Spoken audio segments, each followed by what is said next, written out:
মেয়েদের শ্বশুরবাড়িতে কাজ করার সময় তখন নিজের বাড়ি, আর কোনো কিছুর প্রতিবাদ করার সময় তখন ভেবেচিন্তে কথা বলো, এটা পরের বাড়ি। এটাই বাস্তব, এটাই হয়। আমি অঙ্কনা, অঙ্কনা লাইফস্টাইল ব্লগ চ্যানেলে সবাইকে স্বাগত জানিয়ে আজকে নতুন একটা ব্লগ ভিডিও তোমাদের সামনে নিয়ে চলে এসেছি।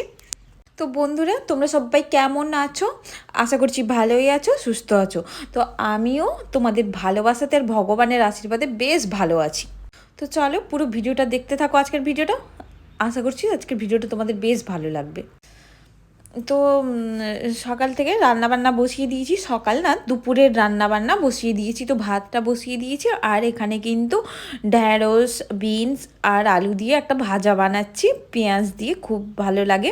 তো তার জন্য কিন্তু ভাজাটা বানিয়ে নিচ্ছি, খুবই ভালো লাগে।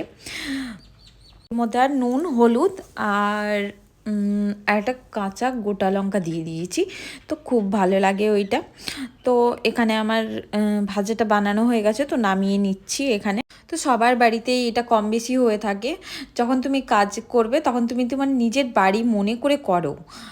আর যদি কোনো কিছু ভুল বা কোনো কিছু যদি প্রতিবাদ করতে হয়, তখন এটা পরের বাড়ি, সেটা মাথাতে রেখো।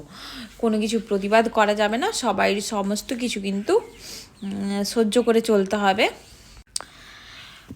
আর কোনো কিছু যদি প্রতিবাদ করেছো বা কোনো কিছু যদি বলেছো, কোনো কিছু কমেন্ট করা যাবে না, কোনো কিছু বলা যাবে না। তো এটা পরের বাড়িতে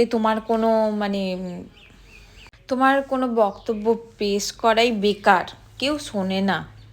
কেন শুনবেই বা কেন? তোমাকে তো ওরা পরের পরের মেয়ে মনে করে, তাই না?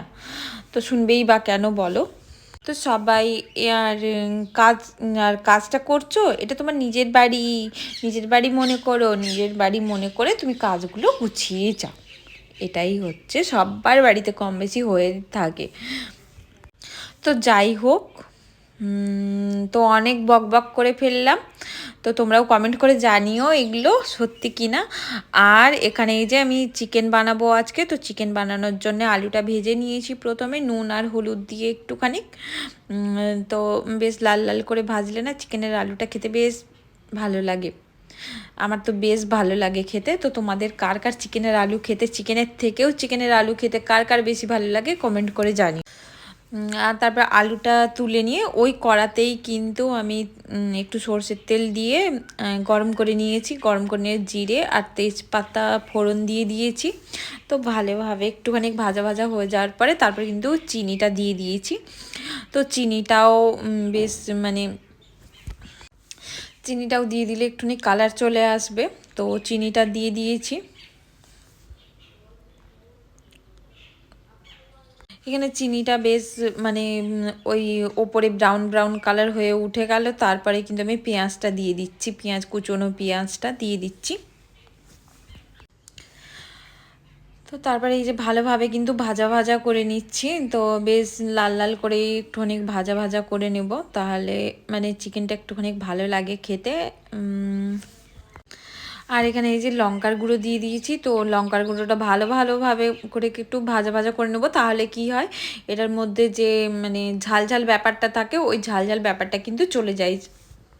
যেহেতু আমার বাচ্চা ঝাল খেতে পারে না, আমাদের বাড়িতেই ঝাল খেতে পারে না, তো তার জন্য কিন্তু আমি লঙ্কাটা ভাজা ভাজা করে নিলাম একটু, যাতে ওই ঝাল ঝাল ব্যাপারটা চলে যায়।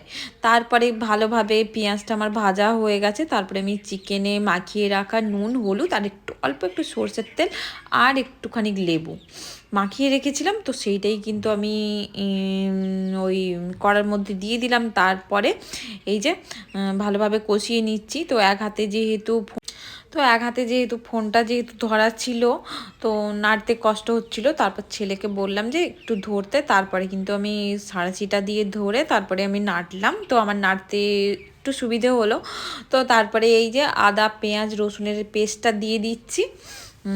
তো পেস্টটা দিয়ে ভালোভাবে কিন্তু কষিয়ে নেবো মাংসের মধ্যে। তো আমার এইভাবে খেতে খুব ভালো লাগে, এইভাবে রান্না করি আমি, সব রকমভাবেই রান্না করি। তো আর সব রকমভাবে রান্না করতে বেশ ভালো লাগে, আর টেস্টটাও কিন্তু বেশ চেঞ্জ হয়ে থাকে। তো চিকেনটা এখন আমি ভালোভাবে কষিয়ে নেব। এই যে কিছুক্ষণ বাদে চলে এসেছি, তো অনেকটাই বেশ কষানো হয়ে গেছে। তো এর মধ্যে কী হয়, মশলাটাও বেশ ভালোভাবে কষানো হয়ে যায়। তো এই যে কষিয়ে নিচ্ছি সুন্দর করে, একেবারে সুন্দর করে ভালোভাবে একটুখানি কষিয়ে নিয়ে তারপরে এই যে গরম জল করা ছিল, গরম জলটা কিন্তু ঢেলে দিলাম। আর আমার এই কিচেনের অবস্থা দেখো, রান্না করতে করতে একেবারে আমি কিন্তু রান্না বান্না করে নেওয়ার পর তারপরে একেবারে কিন্তু পরিষ্কার পরিচ্ছন্ন করে নিই। অনেকে আছে রান্না করতে করতেও পরিষ্কার করে, কিন্তু আমি ওইভাবে করি না, বা আমার টাইম। আর এই যে গরম মশলা শিলে আমি বেটে নিচ্ছি। তো শিলে বেটে নিলে বেশ মানে অল্প, তো তার জন্যে কিন্তু শিলে বেটে নিচ্ছি আমি। শিলে বেটে নিয়ে তারপরে মাংসের মধ্যে দিয়ে দেবো, বেশ ভালো লাগে।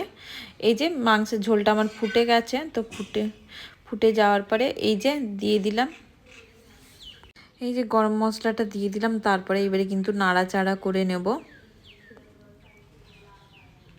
তো ভালোভাবে নাড়াচাড়া করে ভালোভাবে কিন্তু ফুটতে দেব। আর চিকেনটা জানো তো, যখন খাওয়া দাওয়া হয়েছিল, খাওয়া দাওয়ার ভিডিওটা তো আগেই বানানো হয়ে গেছিলো, তো বেশ টেস্টি হয়েছিল। সবাই বলেছিল, সবাই বলতে আমাদের তো আমি, আমার হাজব্যান্ড আর আমার দুটো ছেলে, ব্যাস ওরা ভালোভাবে খেয়েছে। ব্যাস সবাই ভালোভাবে খেলে তখনই তো শান্তি লাগে, তাই না? তো চলো বন্ধুরা, আজকের ব্লগটা এই পর্যন্তই। দেখা হচ্ছে নেক্সট একটা ব্লগে।